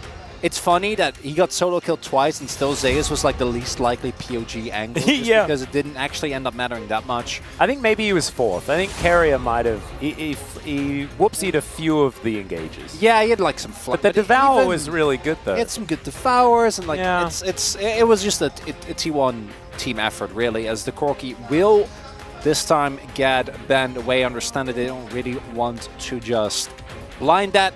And otherwise, T1 have shown they are extremely happy to just pick that up early. Ashe actually getting back on the ban list here, which to me signals that maybe KT is looking for an early pickup of that Lucian. That has been very good at it. Is up and available for one of the first times, but Melio can do both. Yeah.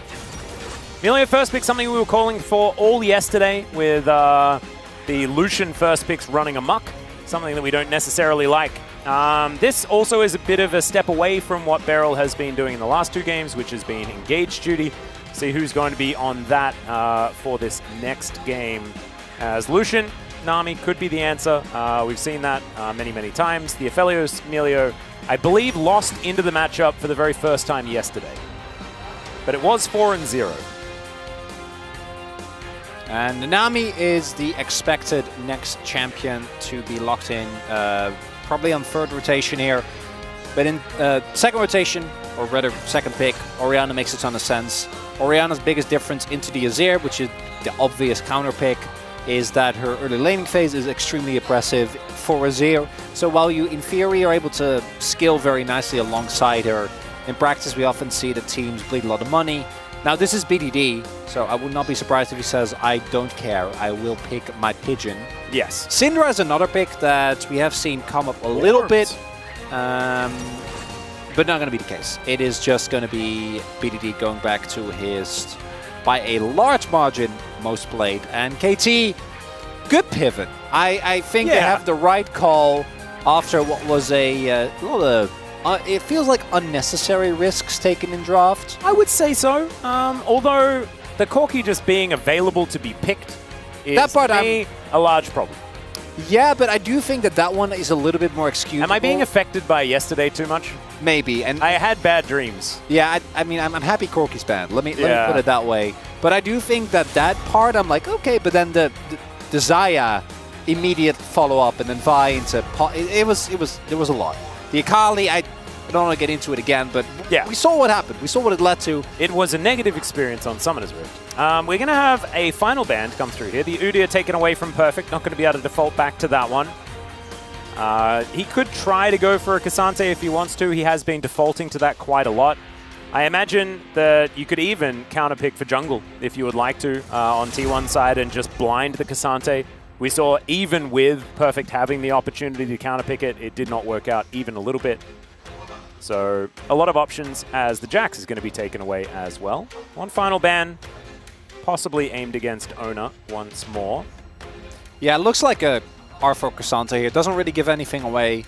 Zeus has shown that he's very comfortable with a lot of the counters that are being played. Maybe Perfect's going to pull out something crazier, because that might be the one angle that you do have, right? Try to really catch Zeus off guard with a matchup he hasn't played nearly as much, because Cassante versus Gwen, obviously, you're going to have played and scrimped a million times. Now, as far as ball delivery systems go, Rel is still a top tier one.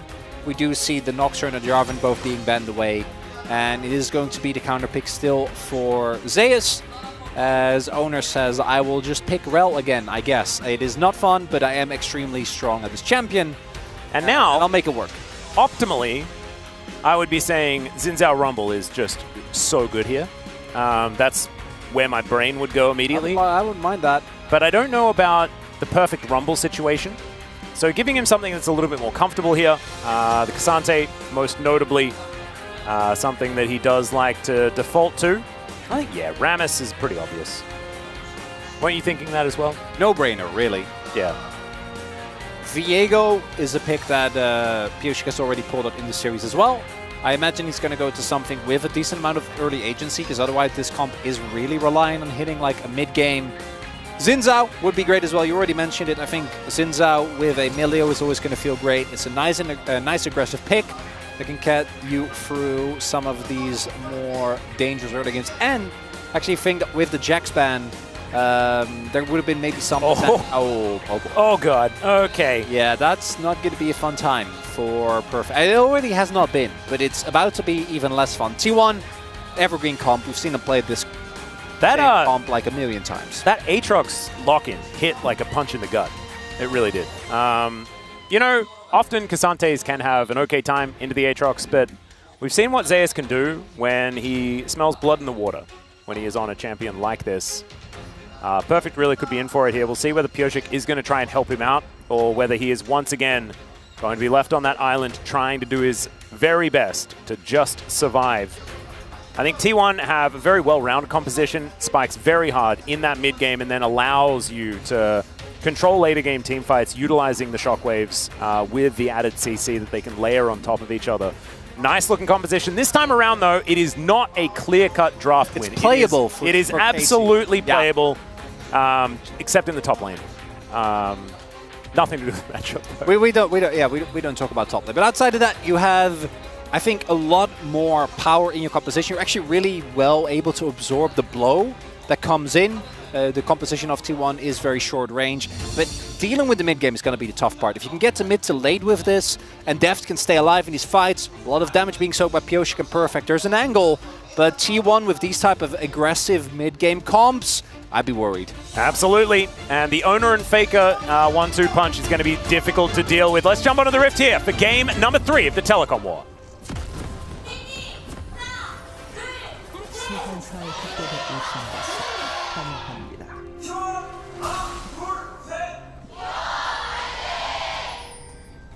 All right, fans very loud here in a sold-out LoL Park for today's match. Saw a very interesting tweet by Finn earlier on today, which was saying that queuing up for a game of League of Legends here in Korea is often a very quick affair, no matter which league you're in, which division you're in. But when the Telecom War's on, the queue times are extraordinarily long because everyone stops and they watch this match. 미니언들이 산성되었습니다. And that is, it's definitely understandable. And if you watched game 1, you're going to stay to the end because the drama that is starting now as BDD takes a little bit of damage, but that is just a little. As Faker throws an orb over, Gumayusi going to be in this little pixel brush here for a moment. Not going to get any wraparound Melios like we saw from Lehens yesterday. I feel like Lehens and Beryl sort of cut from the same cloth a little bit as far as the gameplay is concerned. You never really know what you're going to get. I think the swings are a little larger for Beryl. Both ways, absolutely. Yeah. But not going to go for the craziness this time. And also, we can see that, there's not a Poppy here in this lane anymore. We're not going to see a level 1 where Deft is unable to hit minions. And this time, he may even hit level 2 first, which would be very nice for KT fans. And looking at both junglers, we have them starting on opposite sides of the map. So Pioshik possibly pathing towards top. And I wouldn't be surprised if he tries to at least give some assistance to Perfect. He's really been struggling in this 1v1. And as we have seen many a time, level 1 with Milio and Thalios is very oppressive. But a sidestep there from Keria, doing a good job of absorbing this initial blow. And with a W from Guma, they should be able to clear that wave. Yeah, that was a very satisfying. I was waiting for that. The good old Ardent Blaze killing 3 minions. That thing barely does any damage. Feels fantastic there for Gumayushi.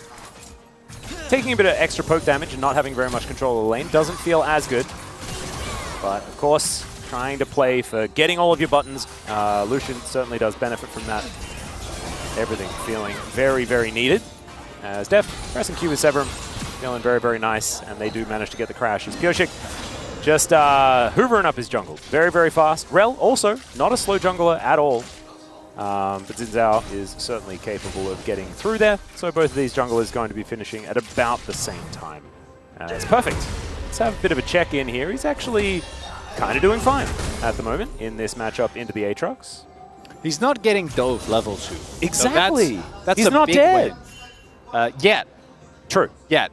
We will see if Pioshik is actually going to pay attention towards the top side. I don't think that either jungler has been spotted yet, as we will now, obviously, Owner showing up with Vision should be able to clear out at least one of the wards with the Vision given by the plants. And then we do have an early Scuttler actually picked up by Owner, whereas Pioshik went for a full clear into back, I think to cover a possible dive here. So this is very nice for Owner. Now they will have the intel that he is in fact not looking for that dive, and we see Pioshik immediately diverting his attention as well. There is a lot of vision towards the bot side of the map, so I don't think a gank is likely to be successful. Ooh, nice bubble though.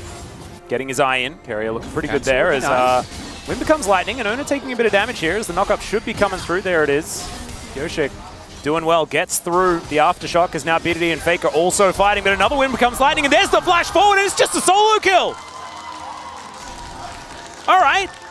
Not bad. He was swift as a coursing river. And with that, Pioshik showing again what he has to offer. Faker. All right, is this another solo kill? There it is, the clockwork, it's winding up, and oh no! Faker almost to the minions!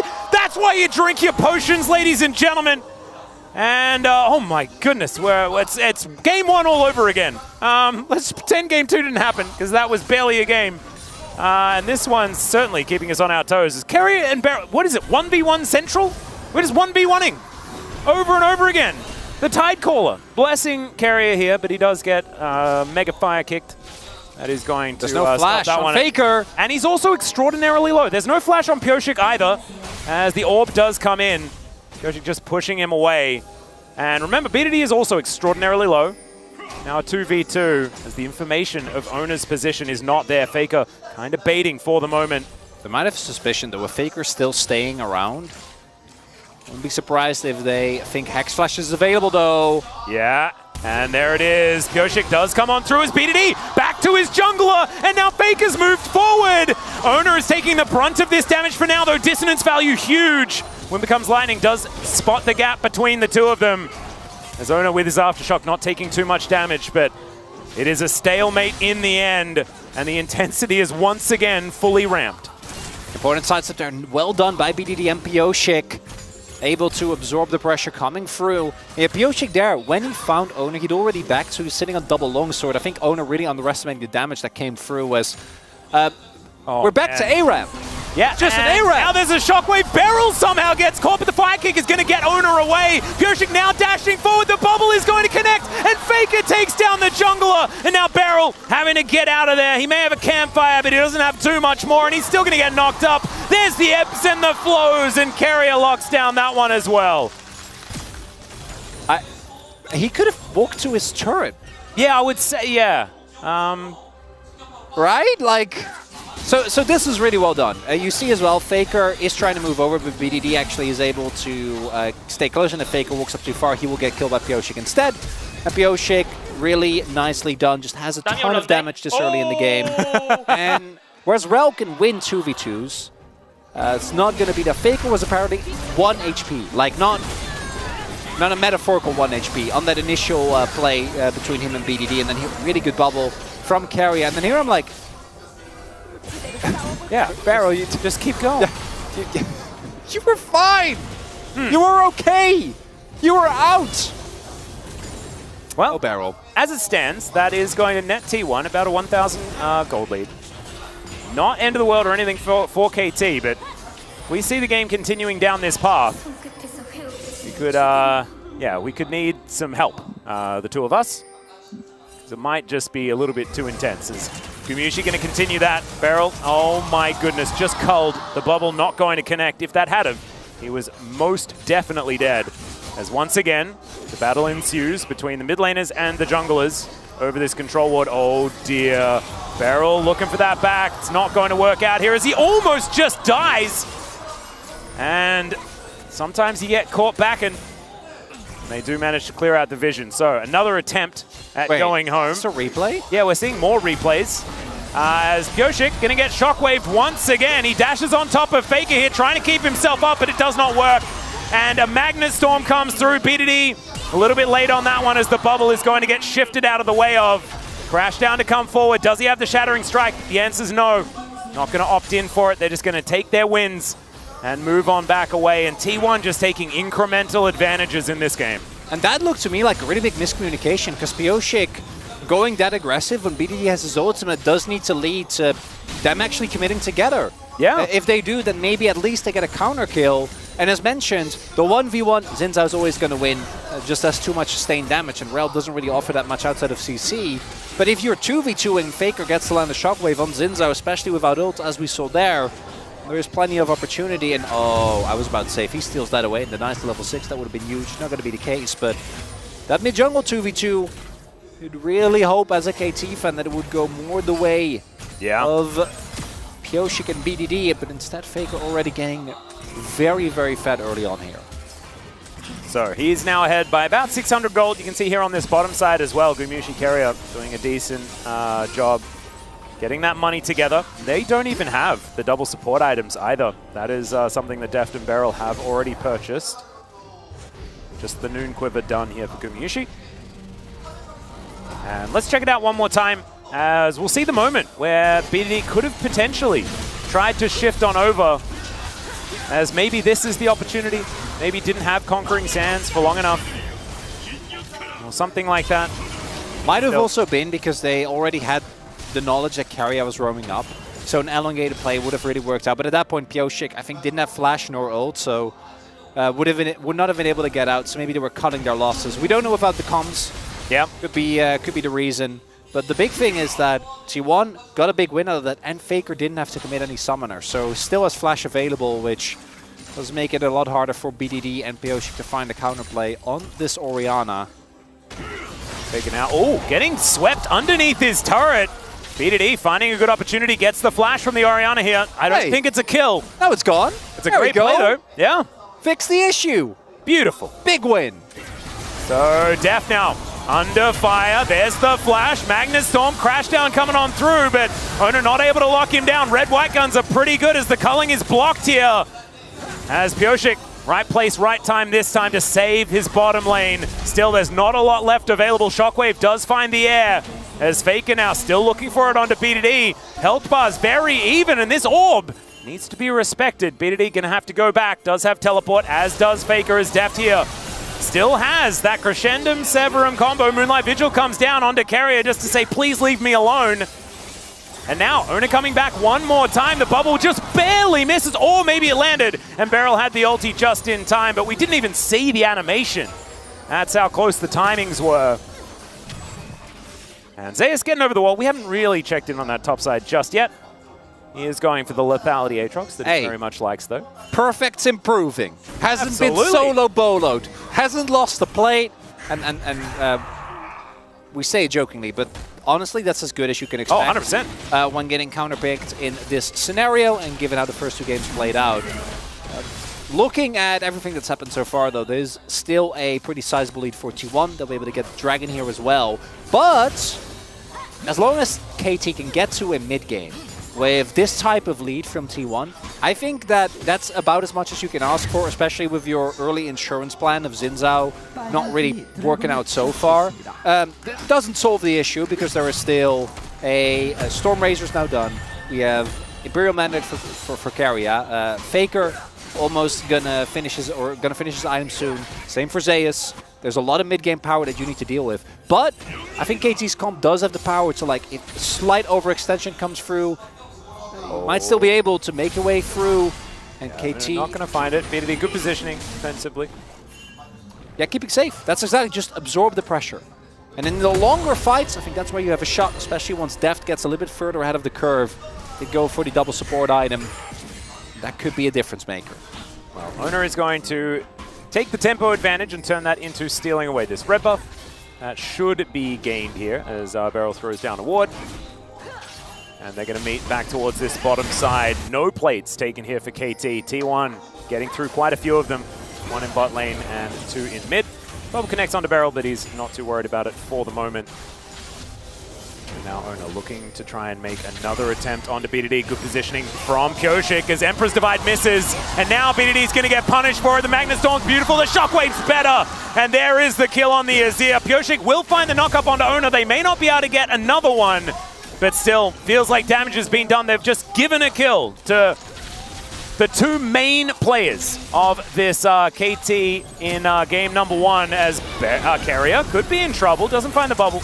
As the culling is going to be the answer. Moonlight Vigil comes down as Owner is here. Good positioning from him. And we'll see whether they can find some sort of dive. Deft is doing his best to keep them at arm's length. And BDD doesn't have teleport. He's not going to be helping out here, so that should be this turret taking a whole lot of hurt, and they're zoned away from the experience. It's a disaster here for KT bottom lane. And up until this point, KT still had some semblance of agency, but after that mid lane 2v2 fails, not only do Faker and Owner get further ahead, but immediately Owner paths towards top, or towards bot rather. Faker does a halfway rotation through the jungle as well. So Deft and Beryl now have to give up 2 waves? 2 waves. So many plates going down just before the plate cut off as well. Now the lead, 41 growing to a solid 3k. Luden's Companion done here. And still an angle. Again, the team fighting power for KT is something I think we have to hold on to if we want this game to be as fun as game number 1. So far, looking a little bit more similar to game number 2, but not as bad. You know, not feeling as completely over as that one was, as Faker makes his way down towards this bottom side. A little bit of a disengage there as Beryl feels like he has a target on his back. There is the Crescent Guard. Bubble's going to go wide there as teleports are coming through. Owner might just be dead. There's the knock-up, and in goes Perfect. Can he find Faker as the all-out comes in? Special delivery as he's also fire kick, trying to go even further in. I'm not sure about that one. But I like the gusto from the young man as Infernal Chains. Deft is bubbled, pulled back and destroyed. Double kill for Gumayusi, and T1 once again out on top. A big misstep there, unfortunately, for Perfect. Goes a little bit too ham. Could have just taken the win. They got the kill, kept their bot lane alive as we go back to this play. It's just with the movement speed. I actually think it's the movement speed from Rel that allows Faker to get away there, or the movement speed from his speed up, but as a result, he just walks it off. Yeah. Right, and without that, no opportunity. Here, Owner goes way too deep, and initially the punish looks amazing from KT. Right, they're able to take down the Rel. Perfect finds Faker, but unfortunately there isn't any follow-up. Only Beryl was close. Yeah, and Zeus is in position as now Pyoshik is very dead. Super dead. He is going to get stabbed there. Owner is going to be able to collect that kill. And Deft trying to do what he can underneath this turret here, but it is on its last legs. BDD down to 50% as well as Faker is looking relentless on his Orianna. And KT, it feels like they're circling at this point. It is 4,500 gold the lead. Here for T1 as BDD once again doesn't find it, but the shockwave goes wide as well. Good sidestep there from BDD. Orb awareness. Something that you certainly need to have as no. Here's the jump scare as good flashes do come on forward. But Beryl, he ain't going to be so lucky. The culling comes through, and that is going to take down the Melio. Gumyushi still has more, though, as bubbles having to be avoided left, right, and center. Deft will take down the last cannon. That should at least abate some of this aggression for now. T1 with the mid-game explosiveness, really putting a lot of pressure on KT. And it's a very different game. Game number 1 was complete and utter mayhem. Game number 2 was a absolute stomp. Game number 3 feels like there was a couple of plays. This one, not so much. This was just Pioshik being out of position, trying to take an objective he's not allowed to in the scuttle. But a couple of these plays, if they would have gone just a little bit different, I think KT could have actually had a good shot. Nice sidestep there by BDD, but still there's a lot invested just in keeping him alive, and he still gets the health bars low. So when Owner comes through, they get a free kill. And so much damage is being done to the base, or rather, you know, the whatever is left standing of it for KT. Faker really taking this game into his own hands here, over double the highest damage being dealt by KT players as Gumyushi trying to challenge that with a little bit of poke onto Deft here. As him and Carrier clearing up the wave. And this is the thing, when T1 gets an advantage like this, they're not fighting just for fighting's sake, they're fighting around enemy objectives. So they managed to get that pick-off kill, but that also leads to an outer turret going down, decent damage on an inner turret at the same time, and not giving KT any room to breathe. It's going to be a very tough task getting back into any sort of control here now that this snowball has really started rolling down the hill. Of course, we said that things were difficult in the past for KT, and they have found themselves some miracles, especially 3 of the players that are on this particular squad. But it's a tall order here today in this particular game. Pioshik, though, not giving up. He is not. He's looking for Carrier. Tidal Wave does find Deft to stop the Aphelios from getting any closer. Perfect has popped the Ghost, trying to find his way in, looking for the opportunity there. Gets on top of 2, but he's still taking a lot of damage. And BDD not finding his entrance way either. No flashes available. And I like the fact that KT is still looking for it. Didn't find it on that angle, though. That's what they got to do, but it feels like the X factor of game number 1, and we all know what it was, just isn't there. Because Beryl right now playing an Enchanter, eventually Deft will become an absolute menace, but I don't think we're gonna ever see that point. This is exactly what I was afraid of. With this type of composition for T1, the mid-game acceleration generally is very tough to deal with. Oh yeah. And right now they're up almost 7k gold, 2 dragons. It's a relatively weak dragon, which is nice for KT. That's something. But it's got to come down to getting some of these bounties. And we saw them get a big team fight from behind in game 2. Don't forget, that did happen. It did. It didn't matter, but it did happen. It'll be definitely difficult in this one, because T1 have been just fighting exactly where they need to. That's, I feel, one of the biggest things is they get that little bit of an advantage, and then immediately the first round of turrets all fall down. KT haven't even been able to get to any so far this game. And so Zeus now with his Edge of Night. 2 items now completed. He is a very happy Aatrox. Not too afraid of too much. There is at least the Iceborne Gauntlet done for Perfect. He's going to be able to punch, does have a fair bit of armor. But he's going to need a whole lot more to deal with the amount that they're going to do. And yeah, I mean, when in doubt, do Baron. As Carrier just going to try and spy where everyone is. Gumyushi moving on over. Pioshik able to sidestep the bubble. As they do pull off the Baron for the moment. He's at least bought them a little bit of space here as, all right, Pioshik just going to go in. There's the Crescent Guard to try and deliver Owner into that, I guess, amount of damage. But the shockwave is so big from Faker! And yeah, Moonlight Vigil lands, but the damage is well and truly done. Perfect trying to do what he can, but he's wondering where the heck his teammates went. They are in the death chamber, and sometimes Faker just finds it. And KT think that T1 actually commits to the Baron. T1 was already fully pulled off, but I don't think they really had a way of knowing. Vision was being denied. KT didn't want to lose further grip of that game, and in trying to pull it back, they invited an unfortunate disaster in the form of that shockwave. Yeah, another flash has to come out there as BDD gets Faker away from the inner turret. But he was just pushing up the wave. They managed to get the Baron for free. And T1 now moving ever closer to a 10,000 gold lead at 22 minutes. Shellackings after shellackings, as it turns out. It felt like this one could be closer. But every early fight goes a little bit T1's way, and then the mid-game, that is where they just destroyed them. And this is something we saw in the bot lane fight as well. These attempts from KT to try and isolate and burst down Owner.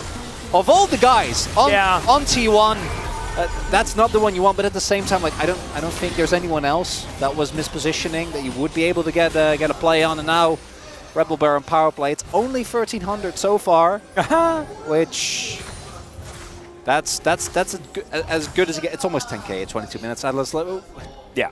What do you say? Not a lot. Well, you'd say that it's not over till the Nexus falls. You can say things like that if you want to. It is a bit of a classic. Is it true? Yes. Yes. Is it likely that KT's Nexus is the one that falls? Yes. It is Is it a statement with value to say that it's not over until the Nexus falls? No, not really. Not in this game, I don't think. I don't know. It might have entertainment value. If you've heard it for the first time. We could poll the viewers, see whether that's something that we should just take out of our repertoire. Could opt out. Or use more of. Or use You more. don't know. Yeah, that's Maybe the true. people love it. That's true. I'm making assumptions. And I don't know. Well, I'm assuming that they do in fact know what game state we're currently in. Well, inner turret is going to fall. That is the last remaining one. 6-0 on turrets. KT have managed to get 2 kills so far this game. Outside of that, not much more. This Chemtech Drake, not long for the world. T1 going to get themselves to Soul Point. How consequential that is, not entirely sure. Is Perfect going to do his best to try and get himself some damage on this outer turret, but even that, he is not confident enough to stick around and see through to the end. Zeus will be able to get over here, doesn't get the cannon, but I don't think he's too worried about it. And Leandries is what BDD is looking for next here, but a 2-item spike is what he's chasing after. I mean, there is a Majai's on Faker. He's got a very cool-looking gun, which is apparently a Luden's gun. I thought it was a Hextech gun, but it isn't. It's the Luden's variety. I kind of wanted to call it Hextech Echo. You have naming rights, Atlas. You know that. I'll follow. That's what you deem it worthy to be called that. Then I will. I'll think about it for a bit longer. I'll follow you. Don't you worry. Zeus still has his shield. There's some Tidecaller's Blessing following him around as well. As KT picking up the pieces of their base. Good news. They still have inhibitor turret. Yeah, I was going to say that. That was my point. Yeah, there's no upside, baby. Serpent's Fang done for Guma here. Really a clear signal that he doesn't like shields. He does deem, in fact, that the game is over and done. And we do have double Bloodsong on either side, or rather, Bloodsong for Deft, Bloodsong for Guma. We didn't even talk about it, but I think Barrel also went Bloodsong Rakan last game, which is definitely one of the more interesting ones. I liked Orcs telling me about Bloodsong Nautilus being cool. Yes, but that one I get because you know. Yeah, there's things you can do. Yeah, auto a lot, so like that makes sense. With Rakan, I'm like. By the time he was making a decision as to what evolution he wanted to go for his World Atlas, I don't think the decision really held very much weight. It did not. No, I would wholeheartedly agree. Yeah. So we're waiting for an objective to spawn, and then T1 will take the objective, and then at some point they will get the next Baron and push into the base. That could even be the next objective. That will by strict timer, it is. Oh, yeah. Well, there you go. Get a bit of a timeout for 1 minute and 45 seconds. T1 are going to use this to try and get a little bit of a siege on. Oh? That is going to get them towards the enemy base a little bit. They objective pushing. Yeah, it's kind of cool. And you can see even KT weren't quite ready for that level of proactivity. Rally the troops to mid. Indeed. There is a extremely limited amount of vision available here for KT, so realistically, even someone like Perfect, who is the tankiest member on the team, isn't really ever gonna step up, because if he's met by Faker or Guma or even Zeus, he just kind of evaporates. So KT has no chance or nothing to do besides just catch waves in their base. Like, looking at itemization breakpoints, I don't think we're particularly close against one that truly is going to be the difference maker. I mean, Deft getting another item is probably the most impactful. Yeah, but I think, I don't know, he might be sitting on like 500 to 800 gold, and right now he only has a... When we were checking in, it was about 800, but he might have actually bought the cloak after that. So. Yeah, suffice it to say, don't think he's getting his third item before the soul's taken, but maybe you can somehow get a better Elder Flip? Well, that's 6 minutes in the future. I don't think we're getting there. All right. Yeah. That'd be fun, though. It Got that would in the be Telecom fun. War Game 3. Cool. That's on my Christmas list. I guess Christmas is a fair way out. Well, I'm sure we'll get what's on your Christmas list at some point. An Elder Flip? Heck yeah. Not right now, though. It's not feeling like it. As Perfect not going to get bubbled. As KT looking a bit frisky with their positioning. And they have to. Once Baron is gone, the game is basically gone no matter what. But all summoners are available, right? And we joke around a lot, but realistically, who do you try and engage on here? Lucian is mega mobile. Carry has positioning very defensively. Faker still has flash available and is such a big threat. And is Baron about to be gone? All or nothing for KT. Yeah, and they do manage to get some vision around here as Pyosik takes so much damage here from Gumayusi. Testing their new items, and look at this Baron. It's already very close to going down, and I don't think Pyosik will be able to get in there. They do manage to secure it, and now Gumayusi looking for even more. Good fire kick to interrupt the culling as in goes PDD, finds 3, but there's no one else there. No one's in the vicinity, and he's taken down. My God, this Zeus damage is absurd. And it's a decent little attempt there, last breath perhaps from KT, but T1, they snuffed them out, and now they're looking to clear up this base and claim the first Telecom War of 2024 as their own.